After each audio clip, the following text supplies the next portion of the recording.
नमस्कार, शतरंज के खिलाड़ी में आपका स्वागत है। मैं हूं आपका मित्र साथी हमदर्द मुकेश कुमार। समाज और राजनीति में समान रूप से सक्रिय स्वामी अग्निवेश अक्सर चर्चाओं में बने रहते हैं।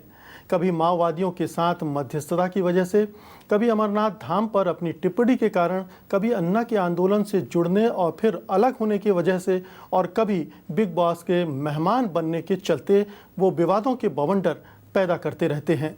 स्वामी अग्निवेश आज शतरंज के खिलाड़ी के रूप में हमारे साथ मौजूद हैं, तो आइए उनसे पूछते हैं कि आखिरकार उनकी वो कौन सी रणनीति है, कौन सी चालें हैं जिनकी वजह से सुर्खियां उनका पीछा करती रहती हैं। स्वामी जी, कार्यक्रम में आपका स्वागत है। अग्निवेश जी, ये लोग कहते हैं कि आप कमाल के खिलाड़ी हैं, मतलब आप ऐसी चालें चलते हैं, ऐसे बयान देते हैं कि विवाद उठते रहते हैं और सुर्खियाँ आपका पीछा करती रहती हैं। देखिए, मैं कोई खिलाड़ी नहीं हूँ। मैं दिल से जो सच्चाई होती है उसको मैं अपनी बात रख देता हूँ। वो किसी के फिट बैठती, किसी के नहीं बैठती, कंट्रोवर्सी हो जाती जी। लेकिन मेरी पूरी की पूरी जो इबादत है, उपासना ईश्वर से, वो मैंने जीवन के लिए एक रास्ता पकड़ा है: सत्य, प्रेम, करुणा और न्याय। इन मूल्यों पर अमल करो। मैं मंदिर, मस्जिद, गुरुद्वारा, चर्च कहीं नहीं जाता। नहीं, लेकिन आप बिग बॉस में क्या उपासना करने गए थे आप? वो बहुत बड़ी उपासना थी। इस अर्थ में थी कि बिग बॉस को जब मैं जाना के सोच रहा था तो मुझे कहा गया कि अरे मत जाओ, वहाँ बहुत खतरा है। जैसे सांपों के बीच में जा रहे हो, नागों के बीच में जा रहे हो, वो डस लेंगे, तुम्हें ख़त्म कर देंगे। तो जितना डराया, मैंने जब देखा। लेकिन नुकसान तो हुआ आपका।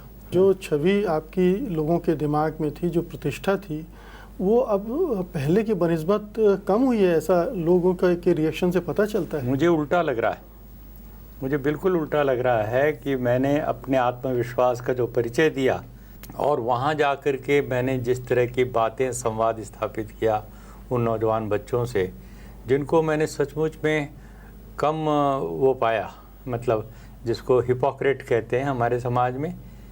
ये हमारे समाज में मैं बड़े बड़े धर्म गुरुओं के बीच में रहा हूँ, जानता हूँ एक एक को, राजनेताओं के बीच में रहा हूँ, लेकिन उनके जीवन में जो थोड़ा बहुत जो है ना, कुछ बनावट है जी, इन बड़े नेताओं के, वो नौजवान बच्चों में मैंने कम देखा। तो वो मुझे खुशी हुई। तो इससे मेरा भी आत्मविश्वास जगा और मैंने कहा कि सच्चाई के रास्ते लेकिन उनका छिछलापन आपको वहाँ नहीं दिखा। वो जिस तरह से लड़ते हैं, जिस तरह से व्यवहार करते हैं, वो तो उसमें कहीं कुछ गंभीरता नहीं है। उनका ऐसा भी नहीं लगता कि वो पढ़े लिखे समझदार लोग हैं और कुछ अच्छा रचनात्मक कर्म करने के बारे में सोचते भी हैं। देखिए कि जहाँ तक आपस में तू मैं का सवाल है, मुझे आप लाख में ऐसे परिवार बताइए, 1 लाख परिवार जो मिडिल क्लास, खाते पीते अच्छे घर के परिवार हैं, या मैं तो कहूँगा गरीब। मैं तो बंधुआ मजदूर और पत्थर खदान मजदूर, ईंट भट्ठा मजदूरों में भी काम करता हूँ, जहाँ रोज़ के हिसाब से या हर तीसरे दिन के हिसाब से पति पत्नी के बीच में लड़ाई झगड़े नहीं होते, इससे ज़्यादा होते हैं जो बिग बॉस में दिखाया जा रहा है। मैंने तो वहाँ घुसने से पहले कहा था कि हमारी पार्लियामेंट के अंदर जिस प्रकार की हाथापाई के नौबत आ जाती है, काफी रिएक्शन भी हुआ था कि आपने संसद की गरिमा का ध्यान नहीं रखा, सांसदों की गरिमा का ध्यान नहीं रखा। गरिमा का मैं कैसे ध्यान रखूंगा, वो खुद रखें।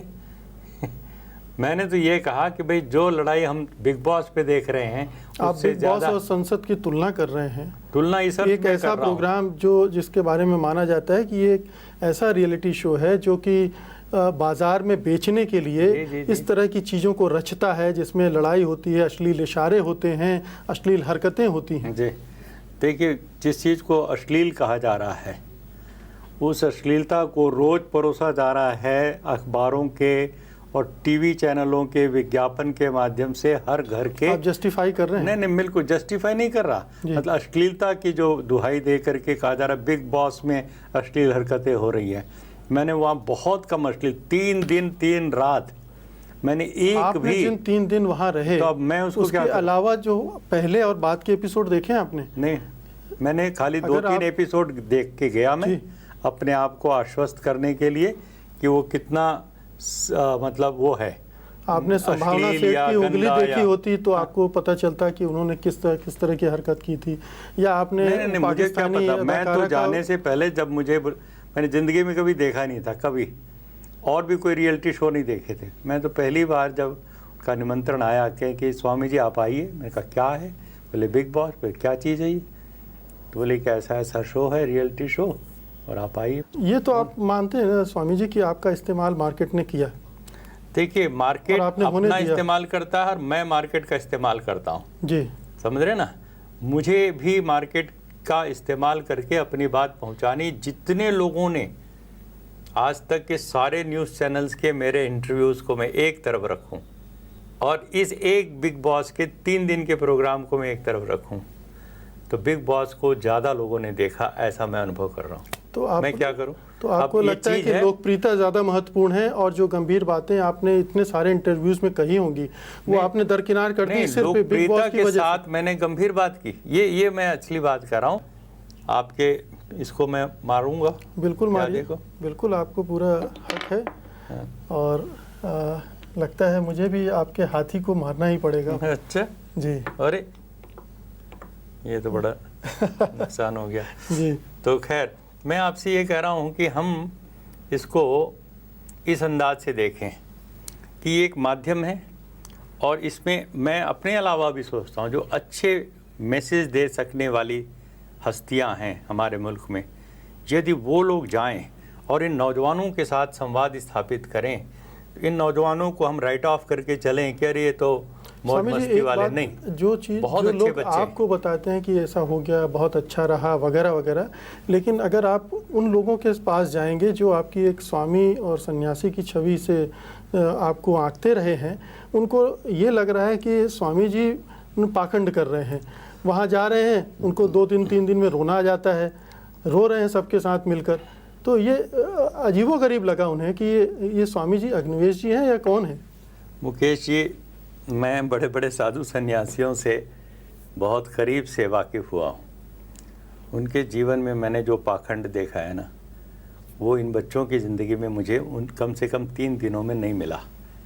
वो छिपाना चाहते तो भी नहीं छिप सकती थी, क्योंकि वो ऑलरेडी 6 हफ्ते रह चुके थे उसके अंदर। लेकिन आपने रास्ता दिखा दिया सारे स्वामियों सन्यासियों को कि अगर बुलाया जाए तो ऐसी जगह जाना चाहिए। यदि है अंदर हिम्मत है, अपनी बात को साफ कोई से कह सको और वो आपका जीवन बोलता हुआ दिखाई पड़े, उसमें ऐसा ना लगे कि आप अंदर कोई स्क्रिप्ट बोल रहे हैं, नहीं, वो जीवन बोलना चाहिए अंदर। तो मैं रोज़ जो जीता हूँ वही मैं अंदर जीता रहा, सहज रूप से जिया। उसने उनके ऊपर भी असर किया, बच्चों के ऊपर, और दर्शक जो थे करोड़ों, उनको भी लगा कि स्वामी जी की जो सच्चाई है उसको हमने करीब से देखा और उसका असर होते देखा। उन 3 दिनों में जो उस घर के अंदर शांति हुई है, उसको वो तो अगले दिन ही भंग हो गई। नहीं, अगले दिन होते भी देखिए आपस में वो बोल रहे हैं, अरे अभी 5 मिनट नहीं हुए, स्वामी जी निकल के गए हैं, तुम लोग झगड़ पड़े हो। तो स्वामी जी का प्रभाव बोल रहा है, कम रहा। सिद्धार्थ बोल रहा है, स्काई बोल रहा है। नहीं, ये मान सकता हूँ मैं कि मेरा कोई ऐसा असर नहीं हुआ कि उनका जीवन परिवर्तित हो गया हो, ऐसा मैं नहीं कह रहा। 24 घंटे भी नहीं रहा।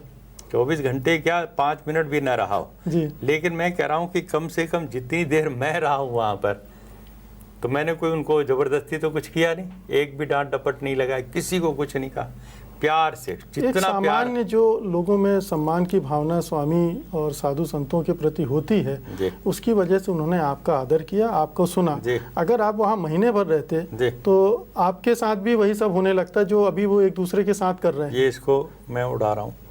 हाँ बिल्कुल। कहाँ से आप कहाँ जंप लगाए? यहाँ वहाँ से से तो आप आ ही नहीं सकते। तो कैसे आप देखिए बिग बॉस से अन्ना हजारे के आंदोलन में जंप लगा रहे थे। जंप तो मैं सब जगह लगाऊंगा जी। क्योंकि मुझे पता होना चाहिए नियम क्या है, नियम के अनुसार जंप लगाऊंगा। ये तिरछा चलता है, तो अगर आप इसको चलेंगे तो ये तिरछा अच्छा यहाँ जी, आएगा। अच्छा चलिए। और इतना आने के बाद आपको रुकना पड़ेगा अगली चाल के लिए।